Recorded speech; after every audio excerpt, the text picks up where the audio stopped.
নিজ বাসরের সাথে বিয়েটা মেনে নিতে পারছিল না কবিতা। স্বামীর গত হলো মাত্র 6 মাস। 6 মাসের জীবনে নানা পরিস্থিতিতে পড়তে হয়েছে তাকে। বয়স 18তে বিয়ে, 20-এ বিধবা। মেনে নিয়ে শ্বশুরকুলে থাকাটা ভীষণ যন্ত্রণার। ভালোবেসে ক্লাসমেটের হাত ধরে বাবার সংসার ছেড়েছিল। শাশুড়ি মেনে না নিলেও ফেলে দেয়নি, কড়া শাসনেও রাখেনি, তবে নিষেধ ছিল সন্তান যেন গর্ভে না আসে। 6 মাসে আগে হুট করে শাফিনের ডেঙ্গু হলো। কত চিকিৎসা, কত কান্নাকাটি, কিন্তু কিছুই ফেরালো না শাফিনকে। মৃত্যুর শেষ সময়ে কেবল মায়ের হাত ধরে বলেছিল, মা, আমার আমানত রেখে গেলাম আপনার কাছে। যদি শেষ বিচারের দিন সুযোগ হয় তবে আমি আমার আমানত দাবি করব। শাফিনের মা ছেলের হাত ধরে বলেছিলেন সে তার আমানত রক্ষা করবে, কিন্তু রক্ষাটা এভাবে করবে জানা ছিল না। আজ কবিতার মনে হয় একটা বাচ্চা থাকলে তাকে অন্তত বুকে নিয়ে রাত পার করা যেত। বুকের যে অংশটা খালি হয়ে আছে সেটা এতটা খালি খালি লাগতো না। কবিতার বাপ ভাইরা এসেছিল, তারা কবিতাকে নিজেদের কাছে নিয়ে যেতে চায়। এখন ভালো ছেলে দেখে বিয়ে শাদীর ব্যবস্থা কথা বলতেও আপত্তি করেন না তারা। প্রথম দিকে শাফিনের মায়ের আপত্তি ছিল, কিন্তু চোখের সামনে যুবতী পুত্রবধূ চোখ মুখে যন্ত্রণা নিয়ে ঘুরে বেড়াচ্ছে, এটাও তার সহ্য হয়নি। কবিতাকে তার বাবা ভাই নিয়ে যাওয়ার 3 দিনের দিন সকালে কবিতার বাড়িতে উপস্থিত হন তিনি। কবিতার মায়ের হাত ধরে খুব কান্নাকাটি করেন। জোয়ান পুত্র হারানোর শোকে তার শরীর স্বাস্থ্য অনেক ঘেটেছে। সুশ্রী চেহারায় জুটেছে কালিমা। তার কান্নায় আশেপাশে 2-4 বাড়ির মহিলারা এলেন। সবাই মিলে সান্ত্বনা দিচ্ছিলেন। পরিস্থিতি সামলে গেলে ভদ্রমহিলা নিজ বড় ছেলের জন্য চাইলেন কবিতাকে। কবিতা আপত্তি জানালো, এ কী করে হয়? শাফিনের জায়গায় কাউকে দেওয়া নয়। স্পষ্ট ভাষায় সেই কথা বাবা ভাইকেও বলেছেন। অথচ শাফিনের মা নাছোড়বান্দা। কবিতার হাত ধরে বললেন, মারে, আমি তোর বয়সে ছিলাম যখন প্রথম সন্তান জন্মের সময় মারা যায়। সন্তান শোকের থেকেও নিজের মা হওয়ার ক্ষমতা নিয়ে পড়ে যায় দুশ্চিন্তায়। এরপর অনেক চিকিৎসার পর আমার আবিদ জন্ম নিল। আবিদের 2 বছর পর জন্মালো শাফিন। শাফিনের পর আমার জরায়ু কেটে ফেলতে হয়েছিল, আর সন্তান জন্ম দিতে পারিনি। তাই আমি চেয়েছিলাম তোমার বয়সটা একটু হোক, তারপর বাচ্চা নিলে তোমারও ক্ষতি হবে না, আমাদেরও সব ইচ্ছে পূর্ণ হবে, অন্তত একটা মেয়ের ইচ্ছে। কিন্তু যদি আমি জানতাম আমার শাফিনের মা কথা বলতে পারলেন না। কবিতা তার দিকে অসহায়ভাবে তাকিয়েছিল। তার কোনো অনুভূতি হয় না, কিন্তু কেবল মনে হতে থাকে এই শরীরে অন্য কাউকে স্পর্শ করতে দিতে পারবে না সে। তার স্পষ্ট মতামত জানিয়ে দিলেও কেউ গ্রহণ করল না। বিয়ের দিন তারিখ পাকা করার পূর্বে প্রথমবারের মতন কথা হলো আবিদের সাথে কবিতার। ভাইয়ের অনেক কথাই শুনেছিল শাফিনের মুখ থেকে। লেখাপড়ার সুবাদে জাপানে অবস্থান করছে আবিদ। শাফিন থেকে মাত্র বছর 2 বড়। কথা ছিল লেখাপড়া শেষে শাফিনও চলে যাবে ভাইয়ের কাছে, কিন্তু বিধাতার পরিকল্পনা ছিল ভিন্ন। কবিতার সাথে কথা বলতে তার যে বেশ জড়তা কাজ করছে বুঝতে বাকি রইল না তার। বিয়েতে আপনার মত নেই কবিতা? একজন বিধবাকে বিয়ে করতে মত আপনি দিলেন কি করে? উপরন্তু সে আপনার ভাইয়ের স্ত্রী। আমার সাথে বিয়ে না হলেও তো অন্য কাউকে বিয়ে করতে হবে। আমি শাফিনের জায়গায় কাউকে দিতে পারবো না। আমরা কেউ কারোর জায়গা নিতে পারবো না। কেবল নতুন করে সবটা শুরু হয়। আপনি আমাকে বিয়ে করলে পস্তাবেন। আমি আপনাকে শারীরিক কবিতা, আমার কথা শুনুন। আমি বিয়েটা কেবল মায়ের কথা চিন্তা করে রাজি হয়েছি। আপনিও তো আমার ভাই শাফিনকে ভালোবাসেন, তাহলে শাফিনের মায়ের প্রতি আপনার কিছু দায়িত্ব থাকে। আমরা নিজেদের মধ্যে বিষয়টা ডিল করে নিতে পারি। এ কন্ট্যাক্ট ম্যারেজ। আপনি বেশ বুদ্ধিমতী কবিতা। বেশ, আমার আপত্তি নেই। পেপারস পাঠিয়ে দিব আমি মেল করে। আপনি সাইন করে দিবেন। আপনার কোনো শর্ত? আমি কখনো আপনার সন্তান গর্ভে ধারণ করব না। সন্তান ধারণের কথা তখন আসবে যখন আপনি আমার স্বাস্থ্য ফিজিক্যালি থাকবেন। আপনি কি এতে রাজি আছেন? আমি কখন বলেছি? তাহলে কথা কেন উঠছে? আমি আমার শর্ত জানিয়েছি। বেশ, তবে কথাটা আমার আপনার মাঝেই থাকবে আশা করছি। আপনি চাইলে দ্বিতীয় বিয়ে করতে পারেন বা প্রেমিকা পালতে পারেন। আপনি একটু বেশি কথা বলেন। আবিদ কিছুটা বিরক্ত নিয়ে কল কেটেছিল। অপরদিকে কবিতার মুখে ছিল মৃদু প্রশান্তির হাসি। বেশ, তবে নামে থাকুক আবিদ তার স্বামী। শাফিন জড়িয়ে থাকবে পুরো জীবন জুড়ে। জামাই মরলে জামাই পাওয়া যায়, কিন্তু পোলা মরলে পোলা পাওয়া যায় না। পোলার বউ বিয়া বইব, জামাই পাইব। মায়ের বুক যে খালি হইব, সেই বুক খালি কি দিয়া ভরব? পান খেতে খেতে কয়েকজন বয়স্ক মহিলা এসব আলোচনায় ব্যস্ত। তাদের চোখে কবিতার জন্য এতদিন বেশ দয়া মায়া ছিল। তার শোকে তারাও 2 ফোঁটা পানি ফেলতে দ্বিধাবোধ করেনি। আহারে মেয়ের কি কষ্ট, এত অল্প বয়সে গায়ে সাদা থান উঠল, অথচ আজ নতুন করে সব শুরুর গল্পে তারাই যেন খল চরিত্র। তারা কোনোভাবে অবিবাহিত ছেলের সাথে কবিতার বিয়েটা মেনে নিতে পারছে না। সেদিকে কোনো গ্রাহ্য নেই কবিতার পরিবারের। দিন কয়েক পূর্বে যখন তার বিয়ের কথাও চলছিল না, সেই সময়ের কথা। তার ভাই কবিতা শহর থেকে ফেরার সময় বোনের জন্য নিয়ে এসেছিল লাল রঙের একটা 3 পিস। লাল রং বরাবর কবিতার বেশ পছন্দের। কবির কোথাও শুনেছিল নতুন কাপড় দেখলে মেয়েদের মন ভালো হয়, তারা খুশি হয়। তাই 1 পিস না ভেবে বোনের জন্য লাল রঙের 3 পিস কিনে এনেছিল। কবিতার হাতে দেওয়ার পর সে 3 পিসের ওড়নায় হাত রেখে বলেছিল, আমি বিধবা মানুষ ভাই, এসবে কি আমাকে মানায়? লোকে নানান কথা বলবে। লোকের কথায় কি হয়েছে কবে? লোকের কথাতেই সব হয়? লোকের কথাতে সমাজ চলে? লোকের কথায় দ্বার আমরা কখনো ধরিনি। আমরা নিজেদের খুশির কথা ভেবে চলেছি, হোক সেটা শাফিনের সাথে তোর বিয়ের কথাই। কখনো লোকে কম কথা বলেনি। আমরা কি শুনেছিলাম? আমরা তো খুশিটা দেখেছি। কবিতা ক্ষীণ দৃষ্টিতে ভাইয়ের মুখপানে তাকিয়ে থাকে। চোখ ঝাপসা হয়ে গেছে তার। শাফিনের কথায় ক্ষত গায়ে পুরনো আঘাত লাগলো। মানুষটার দেহও পচে গেছে, মাটিতে মিশে যাচ্ছে ধীরে ধীরে। মৃত্যুর কেন এত যন্ত্রণা হয়? যে মরে যায় সে একদিকে বেঁচে যায়, ইহজগতিক যন্ত্রণা থেকে মুক্তি হয় তার। কিন্তু যাদের পিছনে ফেলে যায় তাদের যন্ত্রণা শেষ কোথায়? চলে যাওয়া মানুষটাকে এক পলক দেখার জন্য মনের আহাজারি কিংবা না দেখতে পাওয়ার দম বন্ধকর কষ্টের অনুভূতি সবার হয় না। কবিতার হয়, ভীষণভাবে হয়। সকালবেলা ঘুম থেকে উঠে যে মানুষটার মুখ দেখা হয়, হুট করেই একটা দিনের পর সে মুখ দেখতে না পাওয়া কিংবা রাত হলে একই বালিশে মাথা রেখে গায়ের ওপর হাত রেখে ঘুমানোর অভ্যেসে যখন টান পড়ে, তখন রাতের ঘুমটা উবে যাওয়ার ব্যাপারটা সবাই বুঝে না। বিচ্ছেদের এই সময়ে হারানোর যন্ত্রণাটা তারাই বুঝে যারা কখনো ভালোবেসেছিল। পরদিন মায়ের সাথে পাশের বাড়িতে দর্জির কাছে কাপড় দিয়ে ফিরে আসার সময় গ্রামের কয়েকজন টিপ্পনের শিকার হয় কবিতা। হাতের ছুরি, নাকের ফুল পরা নিয়েও কত কথা। সবার বেশ মায়া হয়েছিল শাফিনের মায়ের জন্য। ভদ্রমহিলা ছেলে হারিয়েছেন, আর কবিতা হারিয়েছে স্বামী। আবার বিয়ে হলেই তো পাবে। কাঁদতে কাঁদতে বাড়ি ফিরেছিল কবিতা। তার বাবা দীর্ঘদিন মেয়ের মুখের দিকে তাকায়নি। একটা মাত্র ভয়, তাকিয়ে যদি দেখতে পায় মেয়ে কাছে, তার 2টো চোখে পানি, তাহলে সইবে কি করে?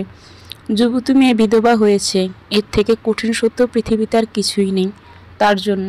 মেয়ের দিকে তাকিয়ে দেখলেন মেয়েটা কাঁদছে। ঠিক সেদিন সিদ্ধান্ত নিয়েছিলেন মেয়ের তিনি আবার বিয়ে দিবেন, অন্তত সমাজের মানুষের হাত থেকে রক্ষা করার জন্য হলেও দিবেন। লাল রঙের 3 পিসটা আজ হাতে পেয়েছে কবিতা। ইতিমধ্যে তার বিয়েও ঠিক হয়ে গেছে।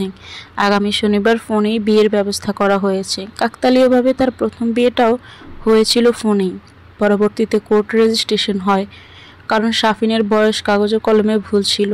লাল রঙের 3 পিসটা পরে কেবল বসেছিল, অমনি ফোনে কল এলো। শাশুড়ি মায়ের নাম্বার দেখে দ্রুত কল রিসিভ করলো কবিতা। জি মা, আবিদের সাথে কথা হলো? তুই তো কোনো দিন ওকে দেখলিই না মা। আমার ছেলেটাকে একটাবার দেখে নে। তার প্রয়োজন নেই মা, আমার জন্য শাফিন নিজেই যথেষ্ট। আবিদ নেটেই আছে, আমি গ্রুপ ভিডিও কল দিচ্ছি, 1 মিনিট দাঁড়া। হৃদয় স্পন্দন কয়েক গুণ বেড়ে গেল কবিতার। তার 2 পায়েও যেন বল নেই। বিছানায় একটা পা থেকে ওড়না তুলে নিয়ে মাথায় দিল। ভিডিও কলে আবিদ এবং তার মাকে দেখা যাচ্ছে। আবিদের দিকে তাকায়নি সে, দৃষ্টি নামিয়ে ফেলল। কল রিসিভ করার পূর্বে কবির ছাড়ছিল দরজার সামনে দিয়ে। তাকে ডেকে 1 মিনিট মাঝেই সবটা বলেছিল কবিতা। ভাইকে অনুরোধ করেছিল তার পাশে থাকতে। কবির বুঝতে পেরেছিল বোনের অস্বস্তি, তাই নিজ থেকেই কথা বলে আবিদের সাথে। তাকে দেখা যাচ্ছে কোনো ক্যাফেতে বসে আছে। কবিতা যে দৃষ্টি নামিয়েছে আর তোলেনি। টপ টপ করে কয়েক ফোঁটা পানি পড়ল তার হাতে। দৃষ্টি এড়ালো না তার শাশুড়ি কিংবা আবিদের। আবিদ তবুও কিছু বলল না। সে স্বাভাবিকভাবে কথা বলে কল কেটে দিল। কবির খেয়াল করেছিল আবিদের সাথে কবিতা ভালো মন্দ কোনো কথা বলেনি। সে পুনরায় জিজ্ঞেস করল, কোনো জোর নেই ছোট্ট বউ, তুই রাজি না থাকলে আমাকে বল, আমি সব বন্ধ করে দিব। প্রয়োজনে বাবার পায়ে ধরব। তুই কি রাজি? তোকে কি বাবা বা বড় ভাই জোর করতেছে? না ভাই, আমি রাজি, তোমরা প্রস্তুতি নিতে থাকো। নিজ রুমে ফিরে পড়ায় মন বসাতে ভীষণ কষ্ট হচ্ছে আবিদের। তার মানসপটে বেশি উঠছে মানবীর লাল পদ্মের ছবি, যেখানে জমে আছে কয়েক বিন্দু জল। হুট করে গরম লাগছে তার। কোনো কিছু না ভেবে কল দিল তাকে। কবিতা, এটা আমাদের চুক্তির বিয়ের। তবে কেন আপনি তখন কাঁদলেন? আমার কান্নায় আপনার কি আসে যায়? আপনি আমার দিকে তাকাতে ভয় পেয়েছিলেন। আমি যে দৃষ্টিতে সাফিনকে দেখতাম সেই দৃষ্টিতে আপনাকে কি করে দেখব? আপনি ভুলে কেন যাচ্ছেন? এটা যুক্তির বিয়ে। কবিতা থমকালো। সত্যিই তো, সে কেন ভুলে যাচ্ছে এটা চুক্তির বিয়ে? এখানে সাফিনের জায়গায় আবিদ আসার কোনো সম্ভাবনাই নাই তো। এক ছেলে যে বউ খাইলো, বড় ছেলের দিয়াও সে মাইয়া আনবেই? তোর মনে কি কোনো ডর ভয় নাই আবিদের মা? না, নাই। কবিতা, আমার ছেলেকে কেন খাবে ভাবি? এটা কেমন কথা? হায়াত শেষ আমার ছেলেকে আল্লাহ নিজের কাছে নিয়ে গেছেন, এখানে কবিতার কোনো দোষ নেই। স্ত্রীর দোয়ায় বরকত মেলা। তোর বউ কেমনে দোয়া করলো যে স্বামীর প্রাণ বাঁচাইতে পারল না? জায়ের কথা শুনে দীর্ঘশ্বাস ফেলল আবিদের মা। মৃত্যুর উপর কারোর হাত নেই, এটা বয়স্ক সেকেলে যুগের মানুষদের বোঝাতে ব্যর্থ সে। এমন নয় কবিতা নিজ হাতে স্বামীকে মেরে ফেলেছে। সাফিনা এবং কবিতা লেখাপড়ার সুবাদে শহরে থাকতো। তারা নিজেদের খরচ নিজেরাই জুগিয়েছে। ছুটিতে গ্রামে এসে হুট করে সাফিনের গায়ে জ্বর দেখা দিল। পেট খারাপ ছিল দিন কয়েক। কবিতা অস্থির হয়ে উঠলেও সাফিন মাকে বলেছিল, মা, আসার সময় আমরা পুরি সমোসা খেয়েছিলাম, এজন্যই বোধ হয় এমন হলো। কিন্তু রাত পোহাতে না পোহাতেই সাফিনের অবস্থা বেগতিক হলো। তাকে নিয়ে ছুটল সদর হাসপাতালে। জরুরি বিভাগে দেখানোর পর দ্রুত ভর্তি করা হলো। পরীক্ষার পর জানা গেল তার ডেঙ্গু হয়েছে এবং প্ল্যাটিলেট কমেছে অনেক গুণ।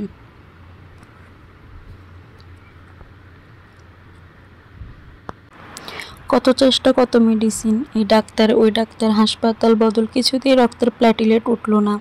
শ্মশ্রী মুখে মৃত্যুর যন্ত্রণা, দুই চোখে দেখতে পারছিল না কেউ। শেষ অবধি তার বাবাকে কেউ বলল কোনো এক হুজুরের পড়া পানি এনে দিতে। সেখানেই ছুটলেন জ্বর বদলের মাথায় নিয়ে। কোনো কিছুই ফেরাতে পারল না সাফিনকে। সাফিনের চলে যাওয়ার পর কবিতা জ্ঞান ছিল না 3 দিন। স্বামীর শেষ দেখাটাও তার ভাগ্যে জোটেনি। যেদিন জ্ঞান ফিরল সেদিন থেকে কারোর সাথে কথা বলেনি, কেবল ফ্যাল ফ্যাল করে তাকিয়ে থাকতো আকাশের দিকে। হাসপাতালে থাকাকালীন সময়ে সাফিনের প্রতি ভালোবাসার, যত্ন এবং দায়িত্ব দেখে তাকে কোনোভাবেই দোষ দিতে পারে না সাফিনের মা। আবিদের জন্য কবিতার থেকে ভালো মেয়ে অবশ্যই সে পাবে। অবিবাহিত সম্ভ্রান্ত পরিবারের মেয়ে পাবে, কিন্তু কবিতা অনন্য। অন্যের ঘরে তাকে কোনোভাবেই যেতে দিবে না। কবিতার অন্যত্র বিয়ে হলে, আবিদ অন্যত্র বিয়ে করলে ওরা কেউ মনে রাখবে না সাফিনকে। কেউ দুমুঠো চাল দান করবে না মৃত সন্তানটার জন্য। তবে কবিতা এই বাড়িতে থাকলে সাফিন কোথাও না কোথাও বেঁচে থাকবে তাদের মাঝে। হয়তো সে ভুল সিদ্ধান্ত নিচ্ছে, কিন্তু এই ভুল সিদ্ধান্তটা সে নিতে চায় সমাজের বিরুদ্ধে, পরিবারের বিরুদ্ধে। পুকুর পাড়ে পানিতে পা ডুবিয়ে সাফিনের সাথে কাটানো বিভিন্ন মুহূর্তের কথা মনে করেছিল কবিতা। তাদের প্রথম সংসার সাজানো, ইচ্ছে করে একটা ফ্লেট, একটা বালিশ কিনে আনার ঘটনা, কিংবা শুরুর দিকে কেবল ভর্তা ভাত খাওয়ার ব্যাপারটা। কবিতার তরকারি রান্নাটা তেমন পারত না। প্রথম কয়েকদিন বাইরে থেকেই খাবার কিনে আনলেও পরবর্তীতে কবিতা ফুড পয়জনিং হয়। কবিতার ভাইয়েরা দেখতে এসে সাফিন নয়, কবিতার উপর ভীষণ রাগ করেছিলেন। সেদিন বোনের জন্য ফ্রিজ এবং প্রয়োজনীয় জিনিসপত্র কিনে আনায় আরেক দফায় কথা কাটাকাটি হয় দুই পরিবারের। সাফিন নারাজ জিনিসপত্র নিতে। অপরদিকে কবিতার ভাইয়েরা একটাই কথা, তোমরা বিয়েটা নিজেরাই করেছো। আমরা বিয়েতে অনুষ্ঠানে যে টাকা খরচ করতাম অন্তত সেটা দিয়ে তোমাদের উপহার দিতে দাও। অবশেষে অনেক বোঝানোর পর সাফিনকে রাজি করানো হয়। বিষয়টা সাফিনের বেশ খারাপ লেগেছিল। পরের মাসে টিউশনের বেতন পেয়ে সে পুরোটা কবিতার হাতে দিয়ে বলেছিল, আমি চেয়েছিলাম আমার টুকটাক টাকা জমিয়ে জিনিসপত্র কিনবো, কিন্তু তুমি এসবে অভ্যস্ত, তাতে কি?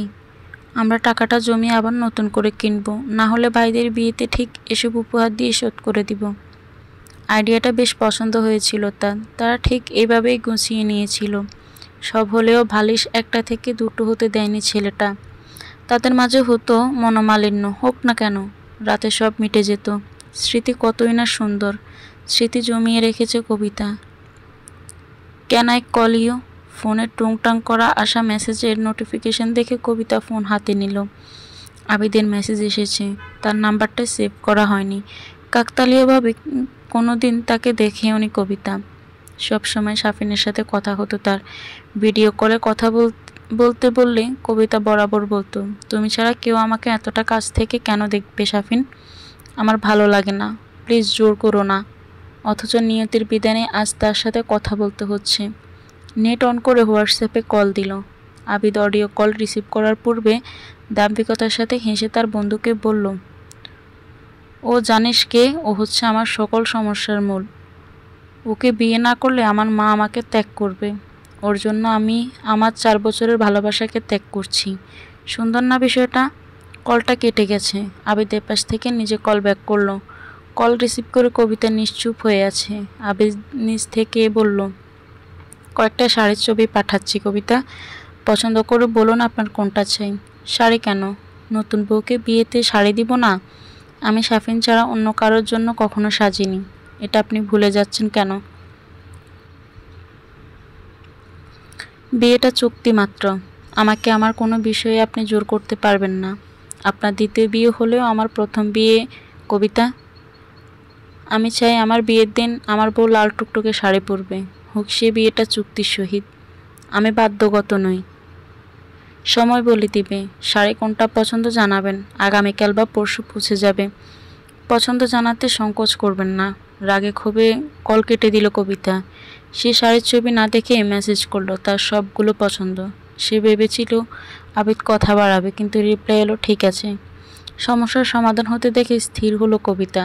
অন্তত শাড়ি আসবে না। অপর দিক থেকে আবিদ আকাশের দিকে তাকিয়ে বলল, আপনাকে আমি এতটা যন্ত্রণা দিব যে আপনি আমায় ছেড়ে যেতে বাধ্য হবেন কবিতা।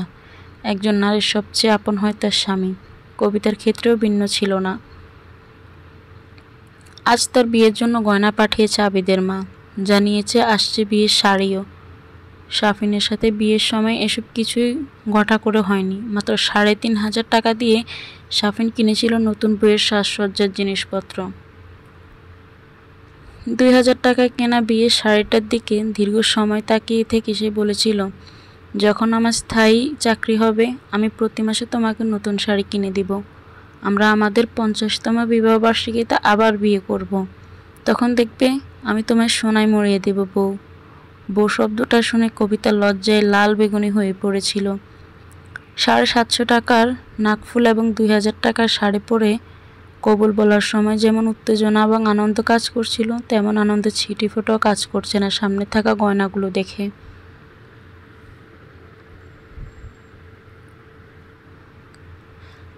নাকফুলটা খুলে কবিতার ভাবি হিরে বসানো সোনার নাকফুলটা পরাতে চাইলে কবিতা বলল, ভাবি এটা যে আমার হিরের থেকেও দামি, আমাকে এটা খুলতে বলিও না। কবিতা, এটা সামান্য একটা পাথরের নাকফুল, আর এটা হীরের। তুই কাঁচ আগলে হীরেকে ছুঁড়ে ফেলছিস। আমার কাছে আমার প্রিয়তম হীরের চেয়েও দামি। যেটাকে কাঁচ ভাবছ, আমি দেখছি আমার ৭ রাজার ধন। তুই পড়বি না তবে? না, আমাকে কোনো কিছুতে নিয়ে তোমরা জেদ করলে আমি গলায় দড়ি দিব। ফোনের অপর পাশ থেকে সবটা শুনতে পেল শাফিনের মা। দীর্ঘশ্বাস ফেলে কবিতার মাকে বলল, আপা, ওকে জোর করিয়েন না। ইতিমধ্যে আমি আমার বড় ছেলেকে জোর করে রাজি করিয়েছি। বিনদেশি এক খ্রিস্টানের প্রেমে পড়েছে সে। ঘর থেকে বেরিয়ে যেতে যেতে কবিতার মা ফিসফিস করে বলল, কি বলছেন আপা এসব? ঠিক বলছি আপা, এক ছেলেকে অকালে হারালাম, আরেক ছেলে যদি না ফিরে, এজন্যই কবিতাকে আমি জোর দিচ্ছি, তাড়াহুড়ো করছি। আপনার থেকে আমার কিছুই লুকানোর নেই আপা। ওরা সুখী হবে তো? আমরা কোনো ভুল করতেছি না। আমরা কেবল নিজ নিজ সন্তানকে বাঁচিয়ে রাখার চেষ্টা করতেছি আপা। আল্লাহ সহায় হবেন। এতে যদি ওদের নজরে আমাদের খারাপ হতে হয় তবে আমরা তাই হব। ঠিক বলেছেন আপা। কবুলের জোর অনেক। যখন দুইজন একটা বৈধ সম্পর্কের দায়িত্বে বাধা পড়বে তখন আর এসব থাকবে না। শাফিনের মায়ের বুক থেকে যেন অনেক বড় বোঝা নেমে গেল। সে ভেবেছিল কবিতা মা বুঝি বেঁকে বসে, কিন্তু না, তার ভয় ঠিক হয়নি। আবিদকে আটকানোর এর থেকে সহজ আর দ্রুততর উপায় ছিল না। শাফিনের মৃত্যুর ৩ দিন পর জানতে পারে আবিদের সাথে ক্রিস্টিয়ান নামের এক মেয়ের প্রায় ৪ বছরের সম্পর্ক রয়েছে। সেদিন থেকেই বড় পুত্রকে হারানোর ভয় তাকে জড়িয়ে নিয়েছিল। নিজ ধর্মের কোনো মেয়ে হলে কখনো আপত্তি করতেন না, কিন্তু বিধর্মী একটা মেয়ে কখনোই মেনে নেওয়া যায় না। অপরদিকে কবিতার মা চিন্তা করছিলেন, কবিতা অন্য কাউকে বিয়ে করার জন্য রাজি হয়নি, কিন্তু আবিদকে বিয়ে করতে রাজি হয়েছেন। কবিতা নিজেও তো বিধবা ছেলে, মানুষের চরিত্রের দাগ কেউ দেখে না। বিবাহিত ছেলে হয়েও কবিতাকে কেবল মায়ের কথায় বিয়ে করতে রাজি হওয়া ছেলের এটুকু দোষ মাফ করাই যায়। আসলে দোষ তো আবিদের না, দোষ হচ্ছে এসব মেয়ে ছেলেদের। হাঁটুর উপর কাপড় পরে চোখের সামনে ঘুরঘুর করলে পুরুষ মানুষ মন তো একটু পিছলে যাবেই। এসব নানান কথা চিন্তা করে ঘরের কাজে মনোযোগ দিলেন ভদ্রমহিলা। 2 দিন পর একমাত্র মেয়ের বিয়ে, এলাকায় জানাজানি দিতে হবে। পাশের বাড়ির চাচিকে গরুর দুধের অগ্রিম বায়না দিতেও ভোলেনি। ঘরে নতুন ধান উঠেছে, খেজুর গুড়ের পায়েস রান্না করে পুরো গ্রামে জানিয়ে দিবে। কবিতা দূর থেকে বিয়ের সকল প্রস্তুতি দেখে, আকাশের দিকে তাকিয়ে কান্নাগুলো গিলতে চেষ্টা করে, বলে পরপারে চলে যাওয়ার মানুষগুলো এক নজর দেখার জন্য মনে যে তৃষ্ণাটা জাগে, সেই তৃষ্ণা কতটা চোখের পানি দিয়ে তৃপ্ত হবে আমার খোদা। কবে তৃপ্ত হবে? আমি বিয়েটা করতে চাই না আব্বা, তুমি এই বিয়েটা না করলে আমি বিষ খাবো, সাথে তোমার মাকেও খাওয়াবো।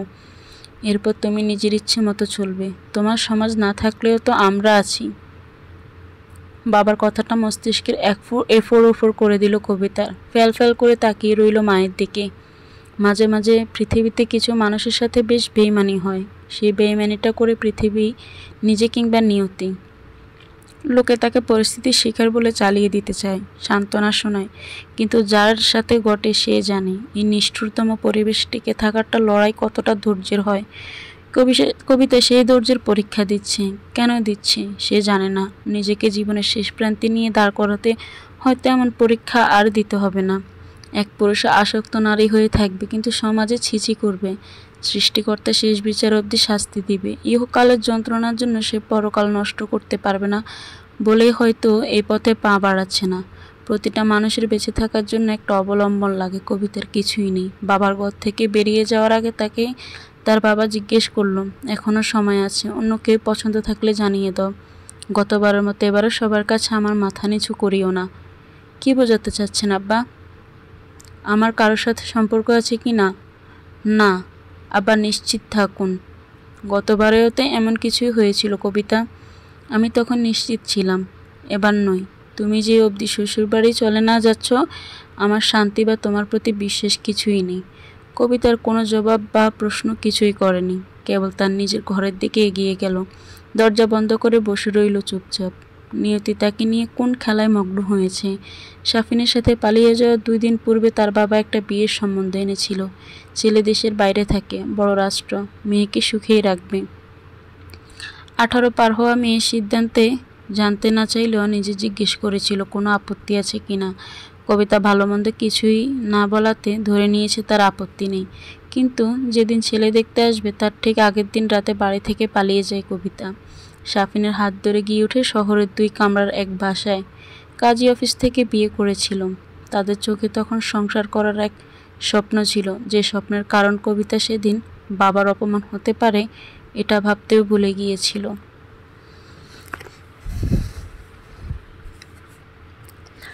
আজ বাবার বলা কথাগুলো তীরের ফলার মতো গায়ে লাগলেও কিছুই জবাব দিতে পারল না। প্রতিনিয়ত এমন কথা শুনতে পারবে সে। এর চেয়ে আবিদের সাথে শর্তের বিয়েটাই ভালো। কবিতার ঘোর কাটল দরজার যখন শব্দ হলো। দরজা খুলে দেখতে পেল 5টা কুরিয়ারের প্যাকেট নিয়ে দাঁড়িয়ে আছে তার ভাই এবং ভাবি। ধীরে ধীরে প্যাকেটগুলো খুলে দেখল এখানে সেই সবগুলো শাড়ি রয়েছে যেগুলো গতকাল আবিদ তাকে দেখিয়েছিল। বিস্মিত না কি বিরক্ত কোনটা হবে কবিতা? দামি দামি 5টা বিয়ের শাড়িতেও তার মন ভালো হলো না, উল্টো ভীষণ ভীষণ কান্না পেল। তার কাছে এই শাড়িগুলো মূল্যহীন, এই 2000 টাকার অল্প দামের শাড়ির কাছে। কবিতা শাড়িগুলোকে সাইডে রেখে নিজের লাগেজ খুলে তার বিয়ের শাড়িটা বের করলো। মনে মনে এক কঠিন সিদ্ধান্ত নিয়ে বসলো সে। শাফিনকে বলতে তো বিয়েটা করছে না, তবে কেন এত সাজসজ্জা হবে? শাফিন ব্যতীত কেউ ছিল না, আবিদ কেউ হবে না। এই শর্তেই রাজি হওয়া বিয়েতে আবিদের শাড়ি পরার প্রয়োজন বোধ করছে না সে। মুখ ফুটে কিছু বলল না। এই মুহূর্তে কিছু বলা মানে যে কোনো সময় এই পুরনো শাড়িটাকে কেউ সরিয়ে ফেলবে। গ্রিন টির কাপে চুমুক দিতেই ক্রিশ্চিয়ান আবিদের দিকে তাকালো। ট্রেডমিলে প্রায় ঘণ্টাখানেক যাবৎ দৌড়ে যাচ্ছে সে। সুঠাম দেহ চকচক করছে, তাতে জমে থাকা ঘাম। দৃষ্টি ফিরিয়ে নিল না সে। বয়ফ্রেন্ডকে এভাবে দেখার অধিকার আছে তার, কিন্তু আবিদ কিছুটা লজ্জাশীল। যত্রতত্র চুমুতে তার আপত্তি। লিভ-ইনে থাকতে চেয়েছিল ক্রিশ্চিয়ানা, কিন্তু এতেও তার না ছিল। শারীরিক উত্তাপকে খুব সহজে এড়িয়ে যায় এই পুরুষ। তার এই গুণটিই যেন বেশ পছন্দের মেয়েটার। এই যে গতকাল সম্বন্ধের শর্টস পরে সে এসেছিল, হাতে স্কচ নিয়ে আহ্বান জানিয়েছিল, অথচ আবিদ নামের প্রেমিক পুরুষ হাসি দেখিয়ে তাকে গায়েব করলো, প্রত্যাখ্যান করলো তার শারীরিক আহ্বান। এতে অবশ্য খুব একটা আপত্তি নেই ক্রিশ্চিয়ানার। বেস্ট ফ্রেন্ডের সাথে গত রাত উদ্দামতা চড়িয়েছেন সি বিচের লেট নাইট পার্টিতে। তার সাথে শারীরিক প্রেমটা দৈনন্দিন চাহিদা তথা বেসিক নিডের মতো। কোথাও না কোথাও থেকে তো পূর্ণ করতে হবে। আবিদের প্রত্যাখ্যানটা তো আর চাহিদা বসিয়ে রাখবে না। প্রিন্স, কিছু ভাবছো তুমি? তোমাকে চিন্তিত লাগছে। আমাকে খুব সম্ভবত দেশে ফিরতে হবে। কেন, কেউ অসুস্থ? আমি যাচ্ছি তো তোমার সাথে। আবিদ পুনরায় দ্বিধায় পড়ে যায়। কবিতার বিষয়ে ক্রিশ্চিয়ানাকে জানানো দরকার। লুকিয়ে কাজ করতে মন চাইছে না, কিন্তু সবেমাত্র ক্রিশ্চিয়ানার বাবা গত হয়েছেন। মেয়েকে মানসিক ট্রমা দিতে পারবে তো? কি করবে না করবে কিছুই বুঝতে পারছে না। হুট করে ফোনের রিংটং বেজে উঠল। দেশ থেকে তার মা কল দিয়েছে, যে অপর প্রান্ত থেকে বলছে, তৈরি হয়ে নাও আবিদ, আর সময় নেই আমাদের হাতে। আজকে মিনিট 10 পর আমি কল দিচ্ছি। কবিতার সাথে তোমার আজকেই বিয়ে। মা, বিয়েটা 2 দিন পর ছিল, হুট করে আজকেই কেন? কবিতার জন্য। ও হয়তো আত্মঘাতী হওয়ার চিন্তা করছে, এমনটাই বলল ওর বাবা। তোমার সাথে বিয়েটা হলে তুমি ওকে সময় দিতে পারবে, তখন এসব চিন্তা আসবে না। তাই তুমি দ্রুত তৈরি হয়ে নাও। আবিদ অসহায় দৃষ্টিতে একবার ক্রিশ্চিয়ানার দিকে তাকালো। মেয়েটা কৌতূহলী দৃষ্টিতে তাকিয়ে আছে তার দিকে। তাকে কিভাবে জবাব দিবে আবিদ? নিজের চেনা ঘর, চেনা বিছানা, অথচ অচেনা এক অনুভূতি নিয়ে বসে আছে কবিতা। তার গায়ে জড়িয়ে আছে লাল রঙের শাড়ি। শাড়িটা সাফিনের কিনে দেওয়া, তাদের বিয়ের দিন পড়েছিল। পুনরায় স্মৃতিগুলো মাথাচাড়া দিয়ে উঠেছে। গলার মাঝে আটকে থাকা কান্নাগুলো সে জমিয়ে রেখে করেছে কেবল শ্বাস ভারী।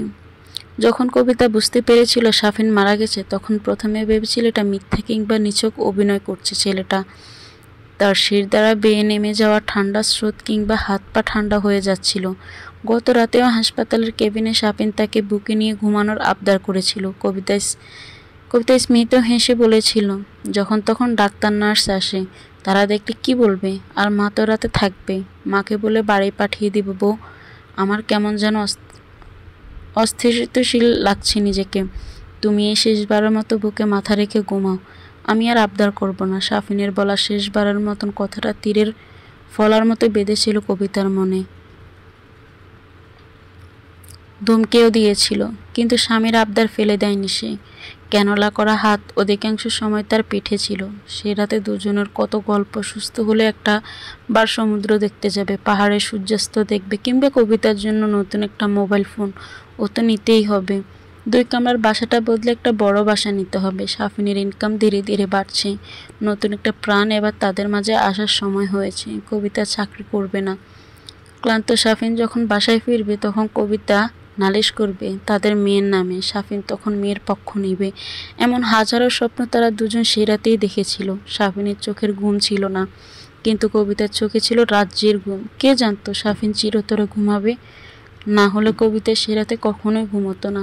সাফিনের সব কথা শুনতো, তার সব আবদার রাখতো। হাসপাতাল থেকে তাকে নিয়ে পালিয়ে যেত দূরে কোথাও, যেখানে সাফিনের শ্বাস নিতে কোনো কষ্ট হতো না, কোনো কষ্টই না। কিন্তু কবিতা পারেনি। সে ঘুমিয়ে গিয়েছিল। ঘুম থেকে ওঠার পরেও সাফিনের মুখে কেবল স্নিগ্ধতা ছিল। কবিতা বুঝলো সাফিন বুঝি সুস্থ হয়েই গেল। ডাক্তারকে বলে আজকে তাকে নিয়ে বাসায় ফিরেছিল, কিন্তু সাফিনকে হারিয়ে এক মুহূর্তে পরিচয় বদলে সে হয়ে গেল আবিদের স্ত্রী। আজ সন্ধেবেলা মোবাইলে ভিডিও কলে বিয়ে হয়েছে তাদের। আবিদের দিকে তাকানোর সাহস করেনি সে। আজ অবধি তার কোনো ছবিও দেখেনি। সাফিনের কাছে শুনেছিল ছবি তুলে রাখাটা পছন্দ করতেন না সাফিনের দাদি, তাই প্রয়োজন ছাড়া কারো ছবি তোলাও হয়নি। কবিতার তাকে দেখার আগ্রহ অবধি হয়নি। যে মানুষটার নামটা কেবল চাই, তার বেঁচে থাকার জন্য কেবল একটা নামের প্রয়োজন, সেই মানুষ নিয়ে কেন আগ্রহ দেখানোর ইচ্ছে হচ্ছে না এই মুহূর্তে। বিছানায় শাড়ি পরিহিত অবস্থায় গা এলিয়ে দিল সে। পাশের ঘর থেকে লোকজনের কানাঘুষা শুনতে পেল।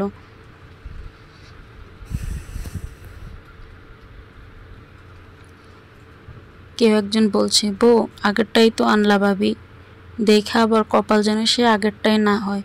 পোলা যায় তোমার যায়, পোলার বউয়ের অঙ্গে কোনো শোক নাই। তার শাশুড়ি কি জবাব দিল সে শুনতে পেল না। তার ফোনের স্ক্রিনের দিকে তাকিয়ে বলল, তোমাকে হারানোর শোক আমার সারা অঙ্গের শোক। পরক্ষণে স্ক্রিন আবিদের নাম বেশি উঠতেই ফোন কেটে দিল সে। আজ পুরো রাত সে শাফিনের স্মৃতিতে কাটাতে চায়। সেখানে বর্তমানের কোনো স্পর্শ চায় না। অতীত যতই ধোঁয়াশায় থাকুক, অতীত মানুষকে বাঁচতে প্রেরণা দেয়। বর্তমানের ক্ষত বিক্ষত আঘাতে মানুষ অতীতেই ডুব দেয়। অথচ লোকে বলে অতীত ভুলে যাও। যে অতীত ভুলে যেতে পারে সে অতীতকে কখনোই ভালোবাসেনি, নিছক অভিনয় করেছিল। পরের দিন ভোরে ঘুম ভাঙল কবিতার। ডান হাতটা তার ভীষণ ব্যথা করছে। গত রাতে শাফিনকে সে স্বপ্নে দেখেছে। যে স্বপ্নে শাফিন ছিল তার হাতের নাগালে। চলে যাওয়ার পূর্বে কেবল বলে গেল, কবিতা তুমি আমার বড় আহ্লাদের মানুষ, আমার বউ। আমার জন্য তুমি আমার পরিবারের খেয়াল রাখবে না?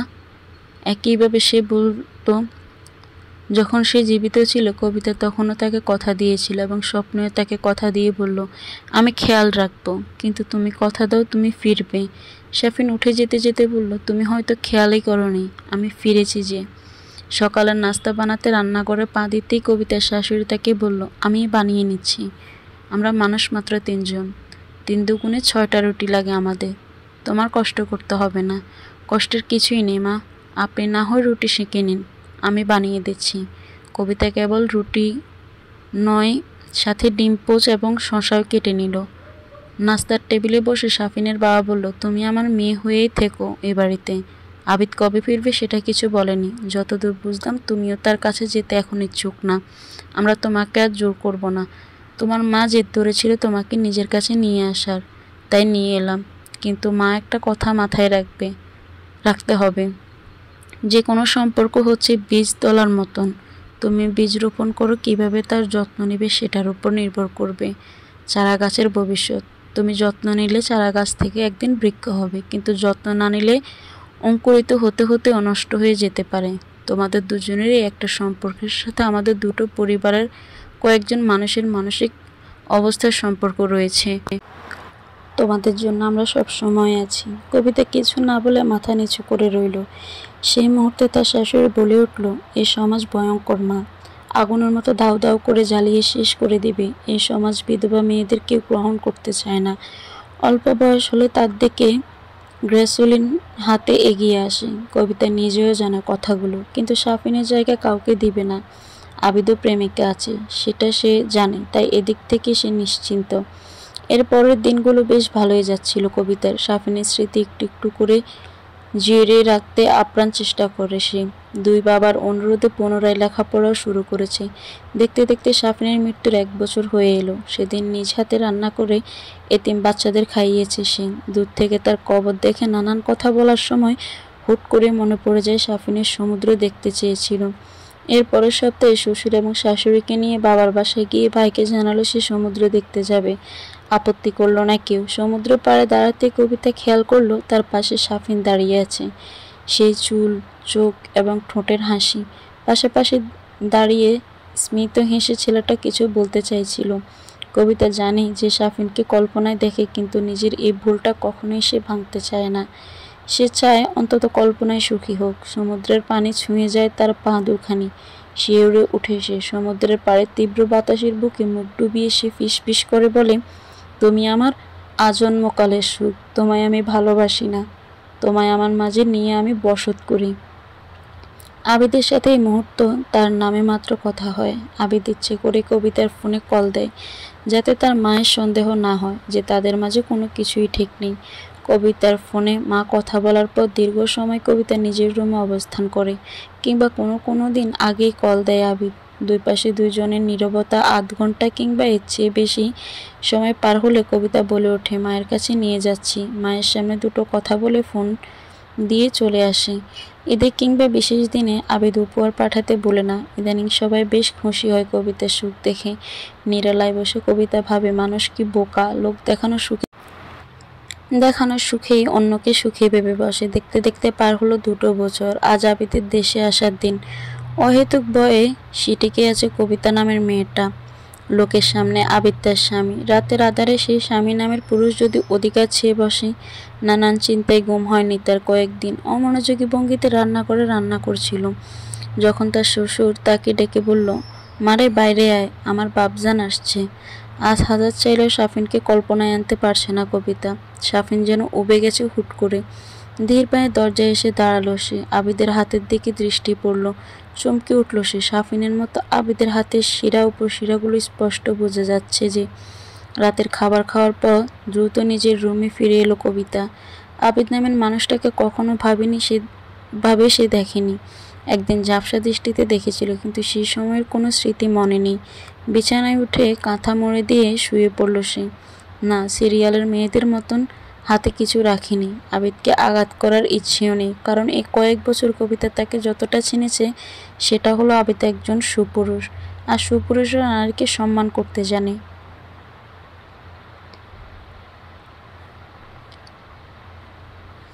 ভোরবেলা এক ফালি রোদ যখন জানালা দিয়ে উকি দিল, তখন আবিদ ঘুমিয়ে আছে কবিতার পাশে। তাদের দুজনের মাঝে এক আসমান দূরত্ব।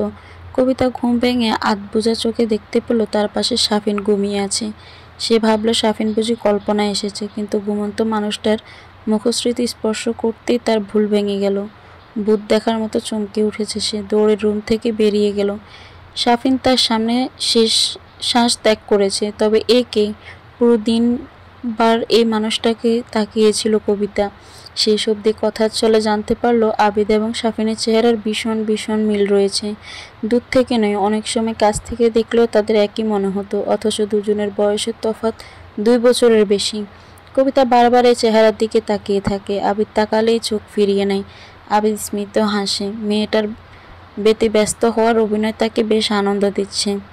একদিন ভোরবেলা কবিতা বসেছিল রাস্তার ধারে, লাল রঙা শাড়ি, হাতে 2 গাছা সোনার চুড়ি এবং নাকে নাকফুল। তাকে নতুন বউয়ের মতো লাগছিল। এখন থেকে সাফিনের কবর দেখা যায়। আবিদ ফিরে এসে তার কবরে পুনরায় মাটি দিয়ে উঁচু করছে। কবিতা এখানে বসে নীরব দৃষ্টিতে তাকিয়ে থাকে, আবার কিছু বলে। দূর থেকে আবিদ তাকে দেখে এগিয়ে এসে তার পাশে বসলো। জানো তো, আমার একটা প্রেমিকা ছিল। ছিল কেন? কারণ তোমাকে বিয়ে করার পর আর ইচ্ছেই হলো না। মনে হচ্ছিল আমার তোমাকেই ঠকাচ্ছি। আমার কোনো আপত্তি ছিল না, কিন্তু আমার ছিল। আমাদের সম্পর্কটা অদ্ভুত হলেও আমরা একটা সম্পর্কে জড়িয়েছি কবিতা। এটাকে আমি সম্মান করি। জানেন, সাফিন নেই আজ 3 বছরের বেশি সময়। আমি ওকে নিজের মাঝে নিয়ে বেঁচে আছি। জানি তুমি সাফিনকে অনেক ভালোবাসো। সেদিন সকালে আপনাকে দেখে ভেবেছিলাম সাফিন। অদ্ভুত তাই না? হয়তো তার দেহের শেষ অংশটাও মাটির সাথে মিশে যাচ্ছে। ও আমার ভাই ছিল, তুমি আমার স্ত্রী, আমার দায়িত্ব। তুমি না চাইলেও আমাকে তোমার পাশে সারা জীবন পাবে। আমি তো চাই না। আমাদের মাঝে কথা হয়েছিল, আমি তোমার জন্য অপেক্ষা করব, না হয় পুরোটা জীবন অপেক্ষা করব। আমি অপেক্ষায় থেকে থেকে তোমার প্রেমে পড়ব, তোমায় আগলে নিব এবং ভালোবাসব। কবিতা নিশ্চুপে তাকিয়ে রইল সাফিনের কবরের দিকে। হুট করে এসে অনুভব করলো তার কল্পনায় সাফিনকে, যে হাত ইশারায় ধরতে বলেছিল আবিদের হাত। কবিতা উঠে দাঁড়ালো। সাফিন বা আবিদের এই আবদার সে কোনোদিন মানবে না, অথচ সে নিজেকে ভুল প্রমাণিত করলো। যেদিন আবিদ ছোট একটা বাইক দুর্ঘটনা ঘটলো, কান্নাকাটি করে সে অস্থির হয়ে ছুটে গেল হাসপাতালে। আবিদের সামান্য শব্দে রাগ করলো নার্সদের সাথে। আবিদ ইশারায় নার্সদের থেকে তখন মাপ চাইতে ব্যস্ত। কেবিন ফাঁকা হতেই আবিদ তাকে প্রশ্ন করলো, আমায় ভালোবাসলে কবে? আমার বেনেবু, আমি ভালোবাসিনি তো। আমি কেবল মায়ায় পড়েছি, আপনার আজন্মকালের মায়ায়।